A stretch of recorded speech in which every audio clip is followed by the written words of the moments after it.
Good afternoon, and thank you for joining us for today's webinar, where we'll discuss the add-in tool that's available to you as a QwickAnalytics subscriber. We recognize some of you on the call are already subscribers, so we're happy to share with you some tips on how to use this, we think, really exciting tool. For those of you who aren't QwickAnalytics subscribers, this, along with quite a bit else, is available to you with a QwickAnalytics subscription. My name is Sean O'Brien, the president of QuickRate, and as always, I'm pleased to be joined by Steve Huntington. Steve, you want to go ahead and introduce yourself?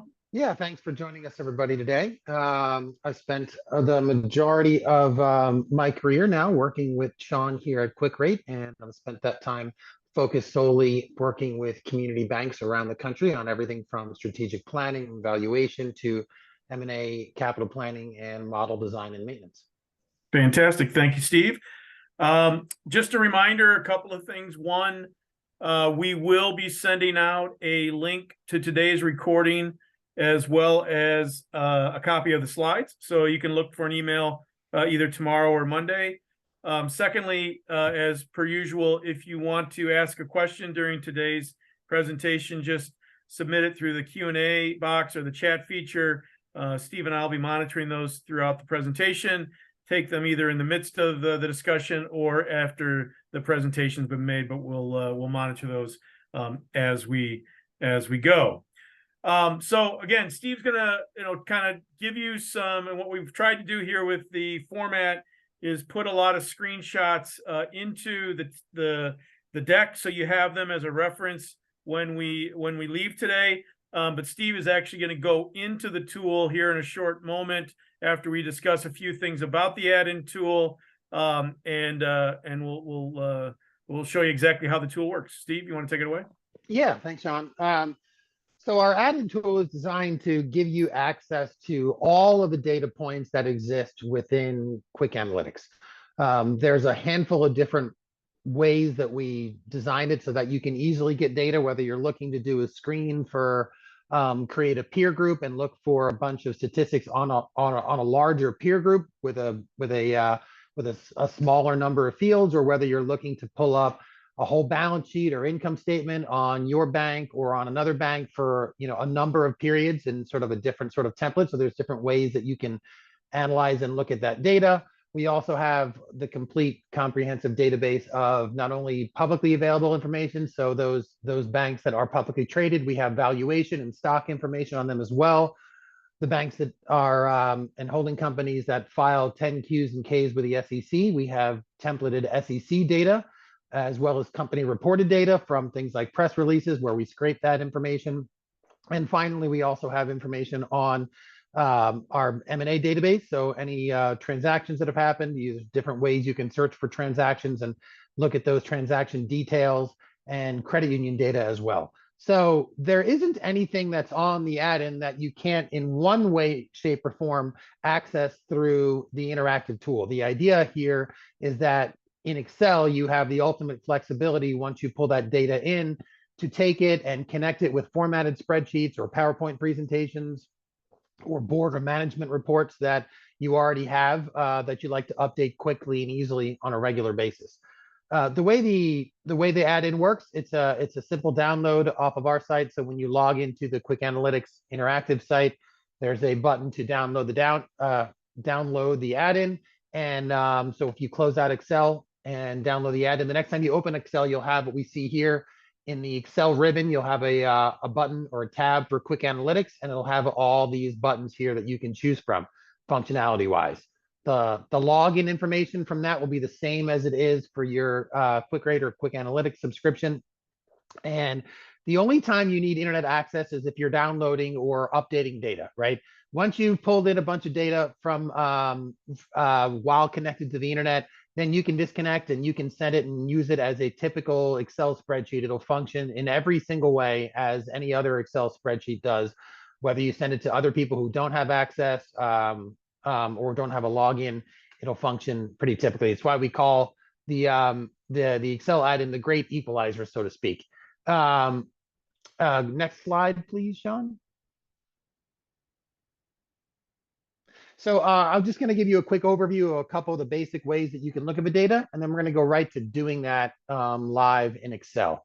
The first way we like to look at it is we call kind of a screening tool, right? Where you can pull up your standard UVPR peer group or a QCBI, the Community Bank Index state-based peer group, or any of your custom peer groups that exist that you've built on the interactive side. You can access and pull right up here directly in Excel. The data here is presented with all the different banks in the peer group kind of down one column, and then you choose as many different fields as you want that you can update. This screening tool works not only on the bank side, but also for holding companies. So you can search for consolidated holding company level data and institutions as well. And let's see. Yeah, let's go to the next slide, Sean. And you have two options when you're searching. You can do kind of just standard filters where you say, hey, I want to see all the community banks in Florida between 100 and 500 million in assets. Or you can search by a specific handful of counties or an MSA. Or you can do something more custom, what we call a compound financial filter.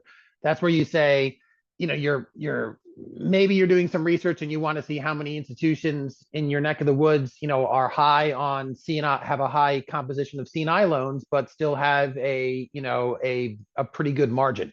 You can say, I want to see all the institutions that have both a net interest margin over 4.5% and have more than 25% composition of C&I loans, for example.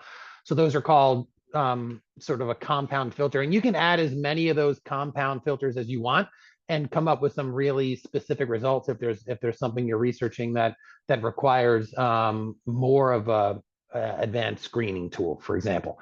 I believe, Sean, the next slide is where I take them through. Oh, yeah. So in addition to that information, the screening tool information for banks and holding companies, we also have it, as I mentioned, for SEC financials and valuation and trading data as well. So let me, I think the next slide is suggesting. Yeah, so let's go ahead and do that live. So I'm going to take over controls here.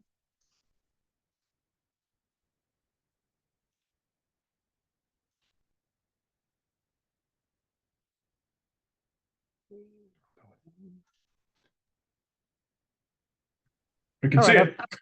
Pre-built some of these guys, but we're going to go ahead and do one from scratch. And so I'll add a new tab here. So as you can see right up in Excel with your standard file options, there's a QwickAnalytics button, and I've already gone ahead and logged in. And so the first thing I might do is go ahead and just click search banks. And when I do that, I'll get this pop-up box, which is, hey, do I want to pull up a peer group? These are all the custom peer groups I've built. I obviously spend a lot of time building custom peer groups, but also all the QCBI peer groups. Those are all the community banks in your state kind of organized. And then here are all the UVPR peer groups. So you can start by pulling up any peer group that actually exists, or you can start by building a new filter right here. Let's say we wanted to do California, and I could further limit it to a handful of counties if I wanted to, but I certainly don't have to. And then I can say I want, assets between 200 million and 400 million. And I do not want to include historical institutions, just current ones. And I'll go ahead and find banks. There are 14 of them. And if I hit use these banks, there they are. So that's the 14 community banks in the state between 200 and 400 million.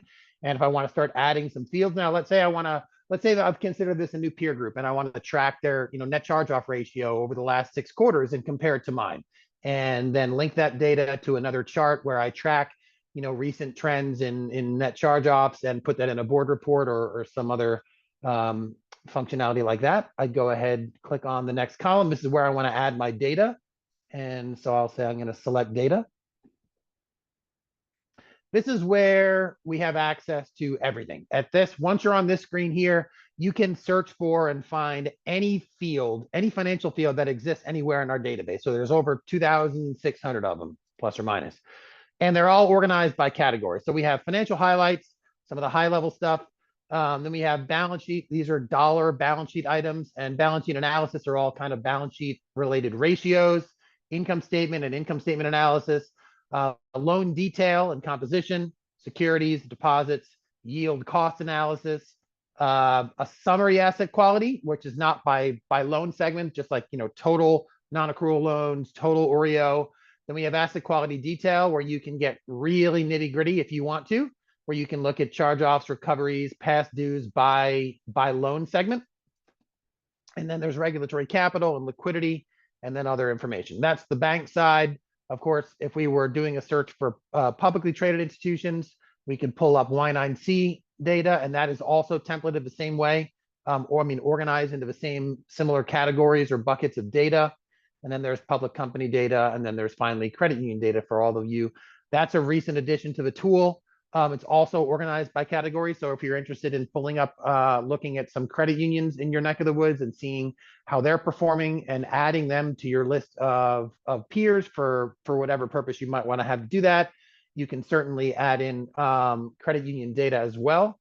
The fields are obviously not completely the same. So if you're doing a table, you're going to do a table of the bank data, then you can do a separate table of similar credit union data, and then you can merge the results as you see fit. But let's go ahead and say, you know what, we want net, and you can also use the search box. So you don't have to, find the category and scroll through hundreds of fields to find what you're looking for. If you just start typing in what you're looking for, let's say we want margin. So start typing in margin.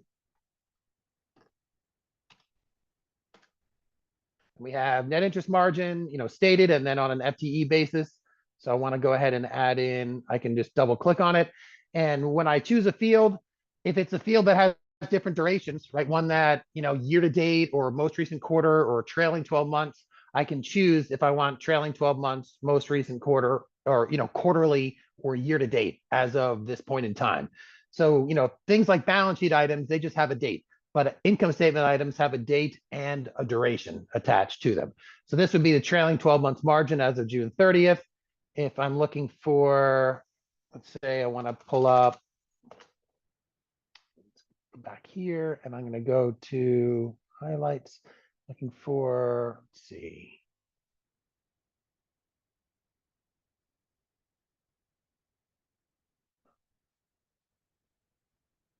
Net charge-offs. So I click on net charge-offs, I can choose a whole bunch of periods. So let's say I just want to do the last, 6 quarters of net charge-offs. I want June 30th. So I double click, change this to March 31st. Click on that, bring it back again here and add it, bring it back here and add it. And I'll go ahead and get rid of the margin. So we're just looking at net charge-offs. Use those fields. There we go. So I just pulled up the last 4 quarters of net charge-offs for each of these institutions. I could have done that, or I could have done, probably would have made more sense to do the net charge-off ratio, so that you can compare apples to apples, and then you can go ahead and do anything you want with it. So it's a pretty quick and easy way to find data for, any list of banks that you want and any fields that you want. Once you have something like this, you can link this to any other spreadsheets. If you need to update it, let's say you want to change a period or date, you don't have to redo the whole thing. I can come in here now, I can hit, Control X, and I can bring it over here, cut and paste it into a different spot. Let's say I want 2021 values here. I just change the date, and then I hit refresh. So over here, you can refresh the data, and you'll see these values just changed. These values stay the same, but these values all change because I changed the date. If I were to change this to, let's say, year to date instead, and then refresh again, you'll also see the same thing happen. All these values will change here. If I want to add an institution, I go back to the bottom of the institution list and I search again. So I go for search banks. And let's say this time I want to add our bank or add a specific bank. You don't have to do it by filters. You can just say, hey, I want to add Camden. I'm always using Camden as a test subject. So there they are. I typed in the name. I've hit find, I found Camden. I'm going to add them. I just added Camden and it retrieved the data. It added Camden and it added the data that we had chosen. And if I wanted to add more fields, I just come here, click select data and choose a new field. If I want to add in the margin, we try to put as much kind of industry standard shorthand in here as possible. So when you're searching for the net interest margin, you can type in NIM. And so as much of that we can jargon as you will, if we can get in there, we do. So I'm going to add the margin, use that field. And so there I just went ahead and added that ratio to all the institutions that I have here.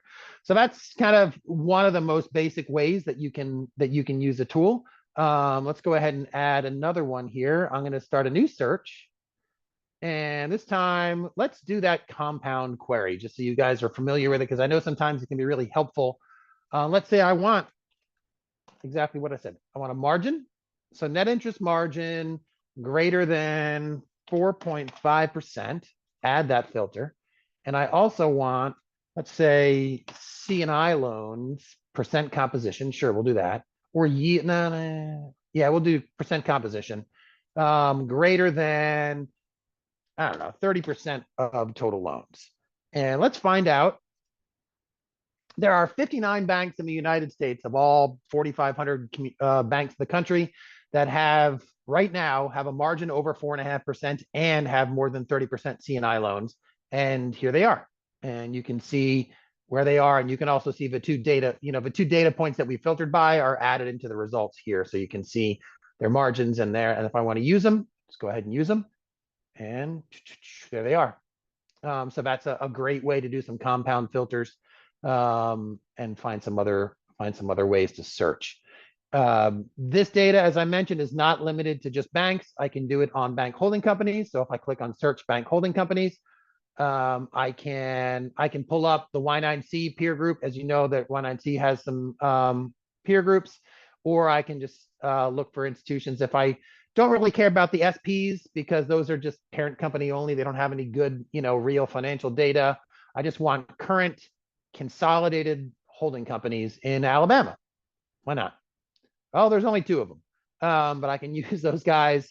Yeah, Service First and Regions. And so I can do that as well. And finally, you can also do it with credit unions. So the same way you search for banks, you can also search for credit unions and get their data also. Sean, I'm trying to think if we should switch back to the presentation, or I probably could I'm just going to go ahead and keep going on here for now, if that's okay. I mean, let's maybe just, is there anything on the screens or just a recap or anything, or you just want to keep going? No, I think for now I'll keep going, and then we'll recap those guys. Okay. So that's one way, because I want to get right to the other major way to look at data. So the first major way to look at data is you pull up a whole bunch of institutions and you have a handful of fields, right? You can populate peer group trends over time, compare it to your bank, do it however you want to. But what if you say, listen, I just want to see my own balance sheet over the last 5 years, like your own financial statements would look like, right? Well, those are what we call templates, QA templates or custom templates. These are kind of some kind of pre-built templates that we have. And these are completely custom free-for-all that I'll show you how to use. But let's go ahead and just click on bank QA templates. So this is where you'll search for a particular institution, right? We'll keep kicking on Camden. For today, I chose Camden, and let's say I want their balance sheet and I want the income statement, and I want to see I want to look at yields and costs over time. By default, we have the last 4 quarters as options, but you can get rid of periods by double clicking them. You can add as many as you want. Let's say I want to see the last 4 years and then just the last, the first half of this year. So I'll click on 2019, 2020, 2021, 2022, and then the first and second quarter of this year. So now if I click download data, I'm going to get 3 whole tabs. I got a whole balance sheet, a whole income statement, and a whole yields and costs. So if I go to the balance sheet, this is pretty much a full comprehensive balance sheet for Camden National Bank for the last 4 years and the most recent 2 quarters. So this looks pretty much like it would on financial statement for an institution. And then I click on the next tab. This is the income statement. So we have interest income, interest expense, margin, fee income, overhead expenses, and then more detailed items down here, all the way down to pre-tax income and post-tax income, and then all of our ratios. So everything that's related to the income statement, sort of in the order that you would see it on an income statement, is how we designed this one. And it's the same periods, right? The last 4 years and the last 2 quarters.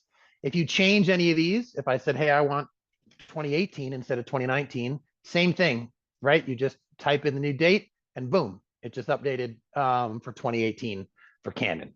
And finally, if you're curious, here are all their yields and costs on various earning assets and interest-bearing liabilities over all those same periods. If you wanted a year-to-date value for June 30th as opposed to 2 quarterly ones, you can just change that as well. This is also, in addition to kind of getting, financial statements over time, you can also use this for what we call a side-by-side. So this is an example of where if there's a couple tools that you like on our interactive system that don't have a huge amount of flexibility, we do have what we call our Peer Watch report. For those of you who are familiar with our Peer Watch report, that's where you can choose up to 11 individual banks and your bank, right? And have them side by side, one column for each bank. But all you can see is one period of data. You can choose quarterly. The most recent quarter is pretty much what you have as your choice. Well, you can recreate that exact same report right here in the Excel add-in without ever having to log in online.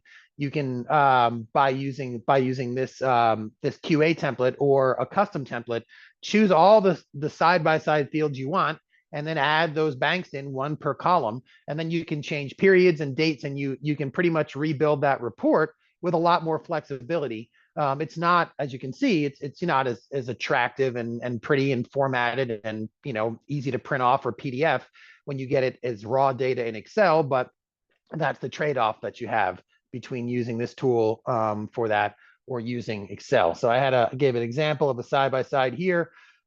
This is where I just pulled up the second quarter balance sheet for Camden, and I compared it side by side with Bank of St. Anne. John, no pressure on you guys over at Bank of St. Anne.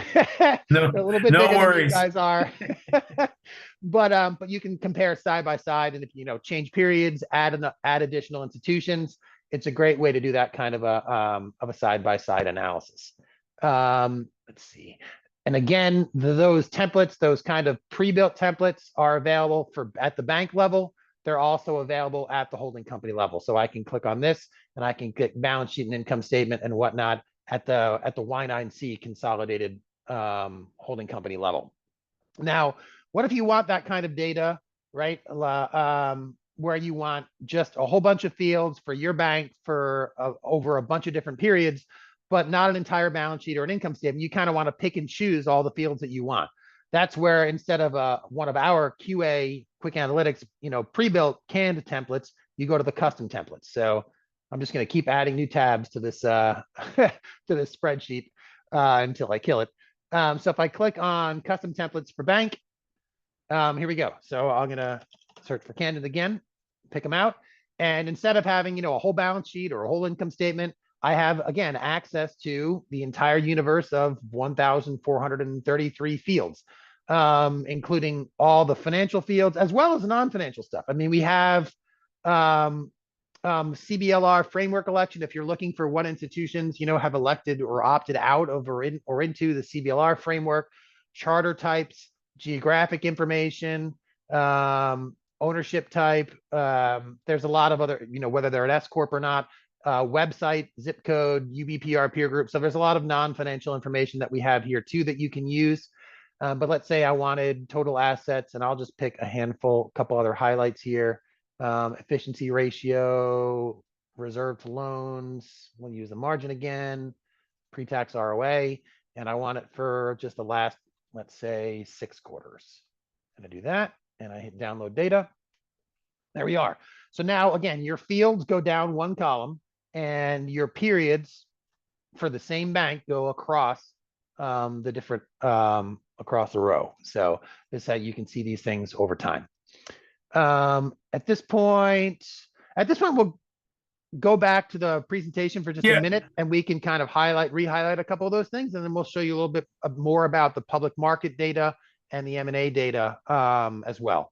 Yeah, and then Steve too, I think, since we've talked about it on the the coffee talks the last couple of months, that you can see maybe just point out the Cecil button for the on the add-in tool. Oh, sure. Yeah. Well, let's so go ahead and switch back to the presentation for a second.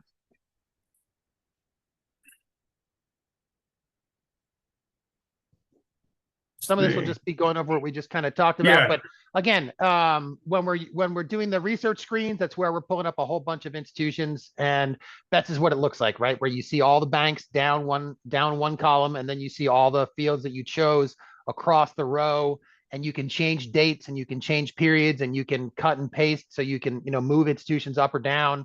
You don't have complete flexibility. There's it says right there, if you'll notice, from cell A1 down to what G5, they're shaded in gray, and it says do not alter the shaded columns.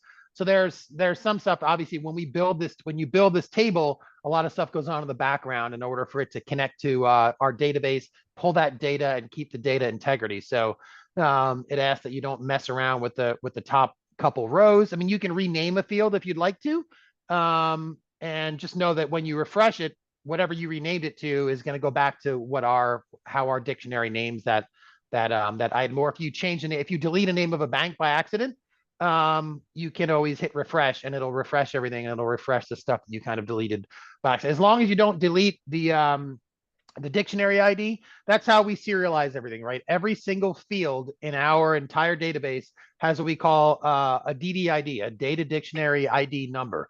And every single institution has an RSSD ID, right? How the Fed, FDIC recognizes you guys by insurance number and by RSSD ID. So those are the two kind of identifying features that our system uses. All we need is what your RSSD ID is and what the field number is, and also a date and a period if it's a duration item.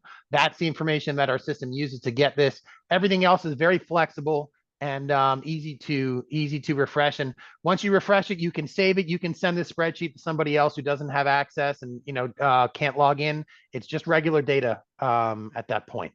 Next slide. Yeah, and I just want to add one point too, right? It just Steve showed you the refresh button. So again, as you're perhaps thinking about ways you might use this in the bank, maybe you're doing quarterly reports. Again, you can save your spreadsheets, come back in, add a new quarter, refresh, and not have to completely rebuild a spreadsheet. So that's why I usually call it, if I have a big peer group, right, and I'm pulling a whole bunch of fields and I'm summarizing it in a clean formatted tab, keep your raw data in a separate tab, and then have all your formatted stuff in a formatted tab. And then in that formatted tab, you can type in whatever date you want. And right here in the raw tab, you can link these. This 6/30/2023 can be not a hyperlink, can be a link to another tab's date. So if you want to just change a date in your formatted tab and this links to it, it'll change here, and then you hit refresh and it'll refresh it. So you don't really have to go through all the raw data steps to update your formatted spreadsheet. You just update the date, make sure it gets updated here through link or through doing it, and then hit refresh. And you can refresh just one sheet, or you can refresh all sheets. Right up there, the default is just the current sheet that you're on, but you can also have it refresh all the sheets if there's a whole bunch of stuff that you want to refresh at once. Just knowing if you have a ton of data in there, it may take a minute or seconds or a minute to refresh a data. I mean, if you have UBPR peer group 5, which is 1,200 banks, and you've got 35 fields over 4 quarters, you're talking about hundreds of thousands of data points, and that may take a minute or so to refresh. But it'll let you know, and you'll kind of see the progress. If you do have a really big data query, we tried to make it so that you knew that the system wasn't frozen. It'll show right there how many institutions are being updated, and it'll give you kind of a running reminder that it hasn't frozen. Because we do have some institutions every once in a while, on purpose or by accident, they pull a whole bunch of fields for every bank in the country, and we're talking millions of data points in one spreadsheet. It'll work, but it will take a minute or so to update that large of a universe. Yep. Next slide. Yep. Formatted templates, just like we were talking about, a quick way of viewing standard financial statements for a single institution, or kind of a side by side of a couple institutions. Next. So this is what I was suggesting, right? On the right-hand side, we have what we call our Peer Watch report. And on the left, where you have a really nice, attractive format. It's easy to print or PDF or send email to somebody, but you have no customization options whatsoever. You can recreate that exact same report in Excel pretty quickly, actually, and it's not going to come formatted, but it's going to come with a lot more flexibility. Next slide. And we already covered this as well. This is just if you don't want to pick our specific built-in balance sheet income statement templates, you want to hand pick all the fields that you want, you can do that as well. And that's what it looks like. And just some other tips. As we've reminded you, once you've run all of it, it functions as a regular standard Excel spreadsheet. We do have a quick start guide. I'll show you what that looks like really quickly. It's a PDF file that really does take you through all the steps of the different ways you can use the Excel add-in. There's a button right there where you can report an issue, and I'll show you how to do that too. And it just says, make sure you have the most recent version. So when you log in, if we've done an update to the add-in tool, which we do from time to time, it'll remind you right there. There'll be a pop-up when you open up Excel and log in. It'll pop up and say, hey, there's a new version of the Excel add-in.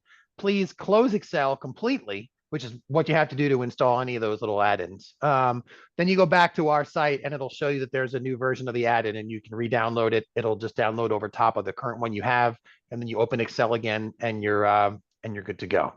Now let's go ahead and yeah, and while we're doing that, again, just a reminder, as Steve pointed out and illustrated in just the slide before too, again, I think one of the beauties of the add-in tool is again, while within QwickAnalytics, we've tried to be thoughtful about how we've organized pre-formatted reports and organized data. We recognize that, that's not maybe how you think about it. And really, that was really one of the original catalysts for the Excel add-in tool, was to essentially say, hey, you can have all the data we have, organize it any way that helps you, or is consistent with how you've presented information in the past. You can do all that too. So it really is, as Steve said, it's just a great equalizer to really give you the complete control and access to all this data, and really gets back to what, really is one of the founding principles of QwickAnalytics, which is, we're better at aggregating the data for you. You can spend your time analyzing it. So this is really, kind of the bringing that to life, right? Where you literally get every piece of data that we have, you can do with it whatever, however you'd like, and have it in your own Excel spreadsheet. Yeah. So let me go ahead and share my screen again here. Yep. Share screen, go back to that. There we go. So as I mentioned, the quick start guide is right here. So whenever you're using the add-in, you can always just click on the quick start guide, and it's a PDF that kind of shows you all the steps of how to use the tool and explains the different ways that you can get data. So that's a handy dandy little reference guide. If you need to report an issue, the big black bug, you click on them, say, hey, did you have a data error, a calculation error, something else? What's the name of your bank or the bank that you found the error, had the error with, and any details that you can give us, and report that issue, and that'll come right to us. And then we can look at it right away. We can also see the name of your, see what kind of requests came through the system when you were doing it, and immediately start kind of seeing what the issue could be and how we can help you resolve it. So we wanted to put those things in there. Last couple things I wanted to point out that are right here within the tool are, if I click on public markets, same sort of search. You can search geographically, or you can search for market-related fields. So we have all these market-related fields, everything from stock price information to price to book and valuation information and per share EPS information. You can get all that stuff through our system. I think I pulled up one. There it is. I pulled up all the guys in California, just all the publicly traded banks in California, with ticker, stock price, market cap, average daily volume, price to book, price to earnings, and you can do all the same type of math you want and calculations you want on those guys. And then finally, last, maybe not least, M&A. So if I click on M&A, you can search for all the announced deals, let's say 2020 through 2023, where the target, I don't know why I'm choosing California, but all the deals in the last 3 years announced in California, where the target was in California. And I click it. And it's going to populate all that. So we have all the information that's been publicly announced, right? Through presentations that the buyers and sellers have done or anything else they've publicly put out there. So we have a summary of the target, a summary of the buyer, the deal price, price to book, price to earnings, so valuation information on the deal, core deposit premiums if available. And then you can see it can be kind of shoddy data, not shoddy, but holy data if it is, if you will, depending upon what's been announced and what hasn't. So sometimes they'll give you estimates of, accretion dilution and cost savings estimates, the deal type. And it's not just banks buying banks, but it's if a bank or if a credit union acquires a bank, we have it in here. If it was a failed bank acquisition, we have it in here, and we have financial advisory information as well. So really all the information that you can get about the deal, you can get that right here. Let me go ahead and pull up the interactive tool, Sean, so I can show them how to open up the Cecil one, and then we can talk about a little bit of that. So just so happens that I'm logged into the tool as if I was good old Camden National Bank. And let's say I'm going to go. Yeah, go ahead, Steve. If I use our Cecil solver, for those of you who are not familiar with QwickAnalytics or our Cecil solver, we do have a Cecil tool. And one thing that we just recently added to that Cecil tool was the ability to kind of get more granular detail about the historical analysis. So if I click on the Cecil solver resources, so we have institutions, for most institutions, the adjustments and the flexibility that you have right here in the interactive tool give you the flexibility and the auditing capabilities that you need. Sometimes you have a situation where, you acquired another institution and you really want to do some major financial reengineering of some of your historical periods, combining loss ratios for different banks in the past, or you had an issue where you need to make some adjustments to historical data, or something that just doesn't fit the mold of how the interactive tool works. We don't want to give 8,000 bells and whistles right here, or it's not going to work well for anybody. We wanted an option to see where all the quarterly data was coming from, every single data point, and give you more flexibility with that. So what we created was what we call the historical loss data and calculation tool. This is an Excel-based tool. It uses the add-in that I just showed you guys. So let's say we want to download the export file. Here we go. And I'm going to click on it. All right. And I'm going to enable. So once you've done that, it's all zeroed out right now. So this tool can automatically refresh the information in here with data from your institution, right? It's a blank slate right now, which is not really going to be helpful.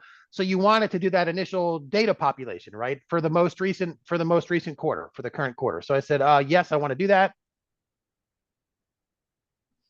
So now it's doing the unenviable task of pulling 15 years worth of quarterly complete loss, recovery, net charge-off data by loan segment going all the way back in history for an entire institution. It did that in what, about 5 seconds there, and now we're ready to go. So what this is a perfect, complete representation of exactly what your default scenario would look like using the interactive tool. And I can prove it. So if I first pull up, right, all my warms are 2 years because I haven't customized them yet. These are what all my balances look like. Here are my average balances. Here are my look back periods. Well, all that functionality is right here in Excel. I can go ahead and change my warm to 3 years. Everything recalculates instantaneously. I can change the as of date, say, hey, I want to run one as of June 30th. And as soon as I choose June, well, I can go back in time to March 31st, and these dates will, these balances will all update. If I want to update balances with July, I can overtype them on here. If I want to do custom look back periods, right? If I don't want my look back period to match my warm for whatever reason, I can go and I say, hey, I want a longer look back period. And I do, and everything, as I'm going, everything is recalculating, right? Because it's Excel. So it all does it instantaneously. Here's my gross charge off. We don't care too much about that.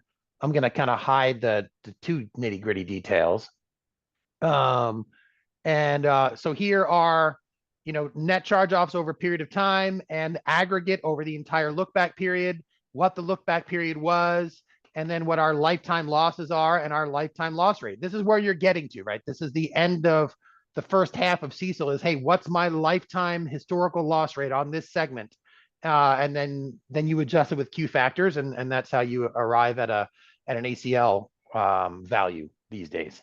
And so it uses the exact same methodology, same calculations as our interactive tool, just all right here in Excel, in an Excel environment. So on the formatted spreadsheet, all you're doing is modifying the highlighted yellow stuff, right? Just modifying your warms and your lookbacks, just like you would in the tool. What if you want to get and dig into all of the actual raw data? If I click on this raw data, this is how you audit the tool completely, to even if you have an examiner or an auditor who's really, really nitpicky. This is every quarterly piece of data, quarterly, going all the way back in time, coming directly from your call report that's used in our tool. So there's no math that goes on in the raw data tab. They're all 100% one-to-one. These values are exactly as you would see them in your call report. That's why you don't see net charge-offs here, because you don't have net charge-offs in your call report. You just have gross charge-offs, right, on a year-to-date basis, and gross recoveries on a year-to-date basis. We have to create, A minus B equals net charge-offs, and then that minus the previous quarter gives you a quarterly value of net charge-offs, and that divided by the average balance gives you the charge-off ratio. So there's all these kind of intermediate steps to take you from your raw call report data that's on a quarterly year-to-date basis to what we need in the tool. And we've had requests from auditors and examiners to see everything that goes in there in a practical way. And so that's kind of how we created this. So the raw data is call report data, and the intermediate data are all those intermediate steps, right? Quarterly values, net charge-off values, net charge-off ratios, and they all link to the raw data.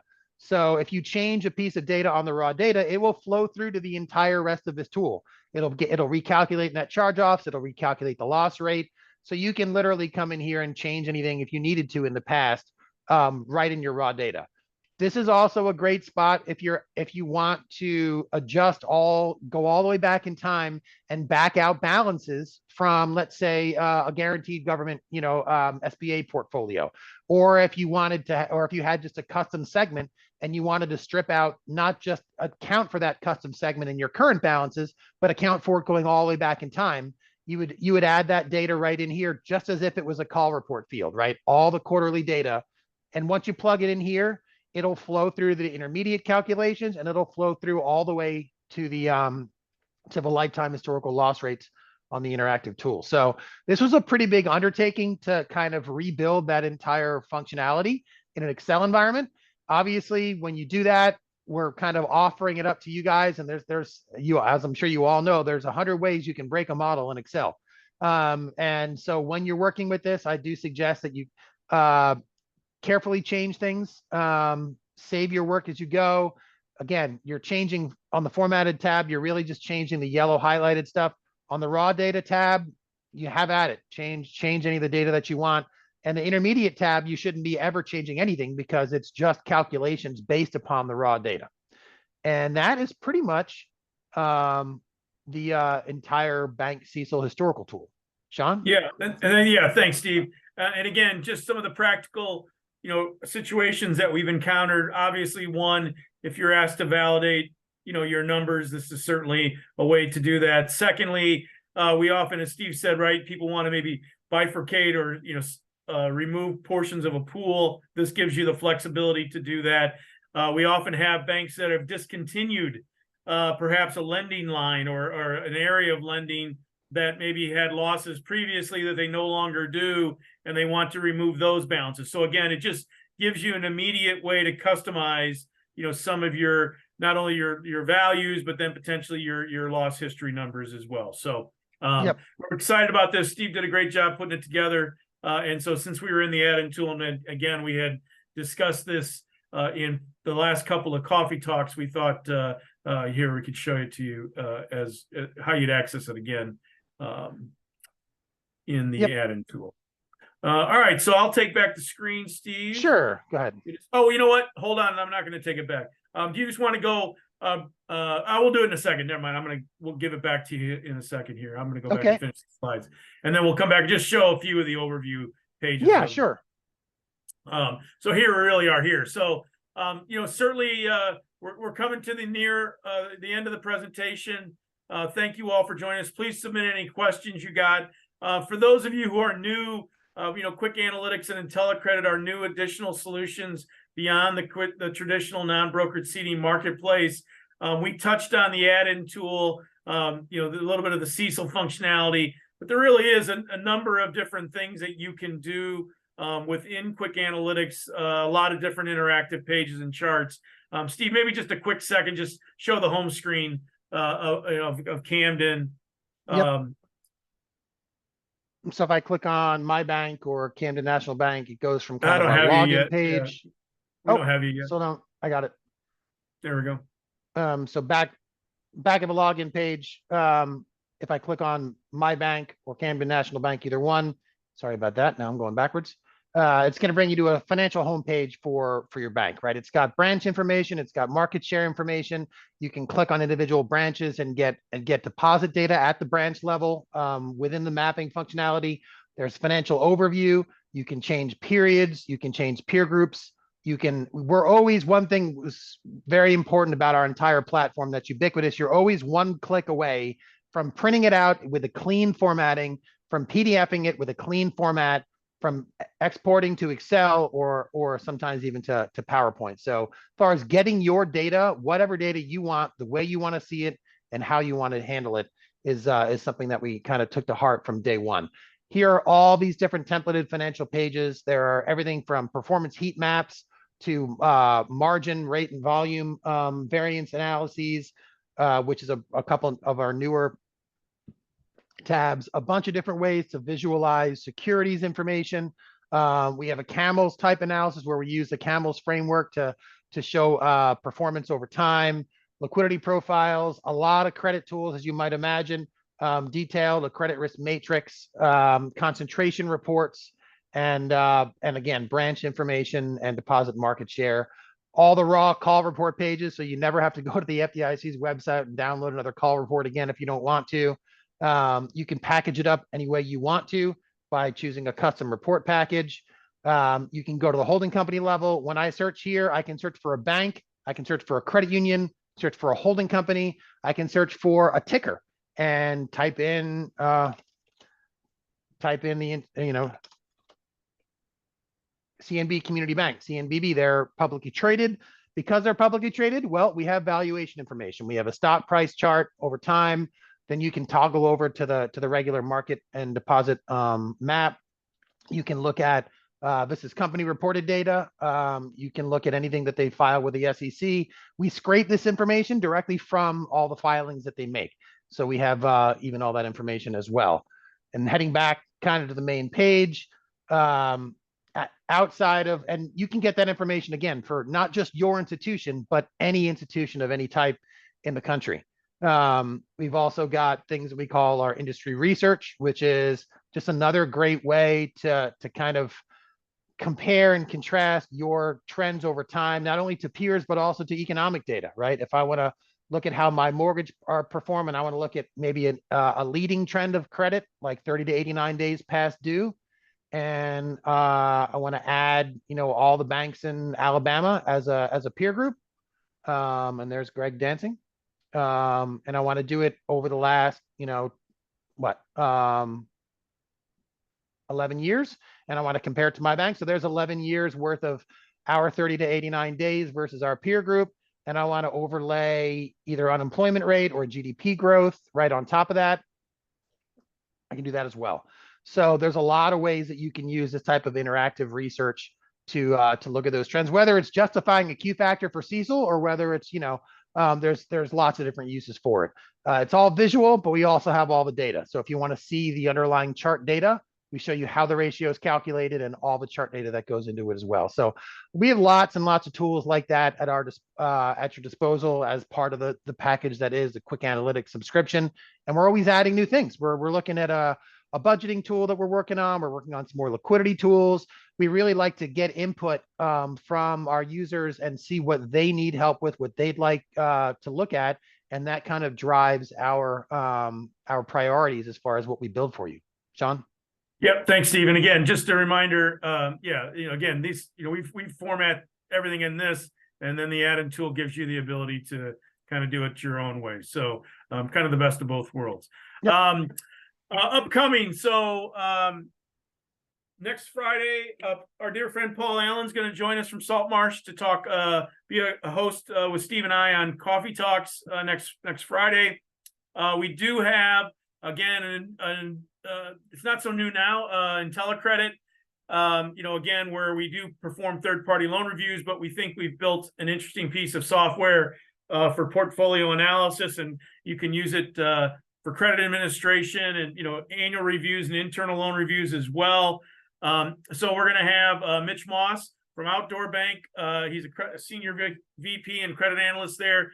He's going to be a presenter with David Littleton and David Ruffin, just kind of talking about how they are using the tool within their bank. So a couple of things to register. Again, if you register, you'll get a copy of the slide deck and a copy, a link to the recording. So if you can't make it, always at least register, because you'll get a follow-up email with the presentation. All right, I don't see any questions are coming through. So Steve, any final words before we let everybody get back to their day? Nothing particularly comes to mind, Sean. All right. Well, good. Well, thank you all so much for taking time out of your day to join us. I hope you found it helpful. Certainly reach out to us if you have any questions. If you'd like more information about QwickAnalytics, please reach out, and we'll hope to see you on another webinar soon. Thanks so much and have a great day.